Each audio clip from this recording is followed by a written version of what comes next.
এইবাৰ 81 বৰ্ষ পিপলিবাৰী চালকসকলৰ উদ্যোগত আৰু গয়ৰাজৰ সহযোগত আমি এইবাৰ 81 হেৰি কৰিছোঁ, বিশ্বকৰ্মা পূজা উদযাপন কৰিছোঁ। আৰু অনাগত দিনত গাঁওবাসীৰ আশীৰ্বাদত আমি আকৌ ইয়াতকৈ ডাঙৰ কৰিম বুলি মনত দৃঢ় প্ৰতিজ্ঞা লৈ আছোঁ।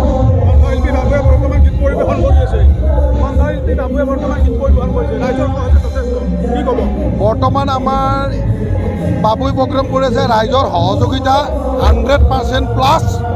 আমাৰ গাঁওবাসী, বয় বন্ধু, গুৱাহাটীবাসী, নলবাৰীবাসী চবে আমাক ভালদৰে মানে সহযোগিতা কৰিছে।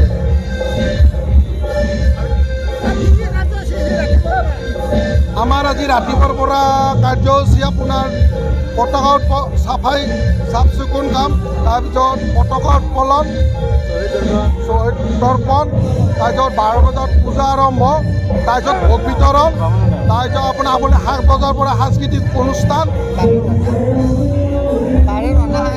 আৰু 12 বৰণীয়া অনুষ্ঠান।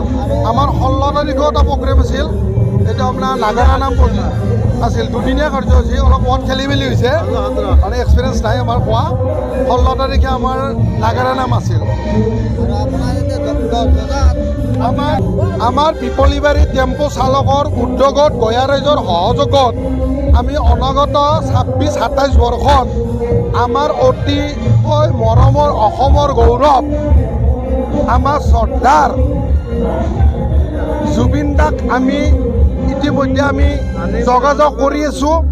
ভগৱানৰ কৃপাত, আমাৰ ঘৰৰ কৃপাত, ৰাইজৰ আশীৰ্বাদত যদি হয় আমি নিশ্চয় আগবঢ়াই পিপলিবাৰী গাঁও আমি প্ৰদৰ্শন কৰিম। আমাৰ ইচ্ছা সদায় থাকিব, ৰাইজৰ আশীৰ্বাদ আমি বিচাৰি আছোঁ। আমি ৰাইজৰ আশীৰ্বাদ 100% পাই আছোঁ।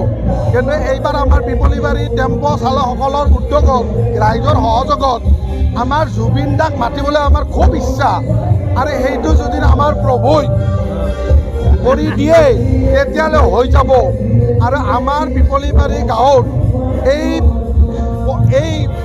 কি বুলি কয় ফিল্ডখনত যিয়ে অনুষ্ঠান হওক, আমাৰ এই সন্মুখৰ নামঘৰটো গহঘৰটোৱে আমাক আজিলৈকে ছাপৰ্ট দি আছে আৰু দি থাকিব।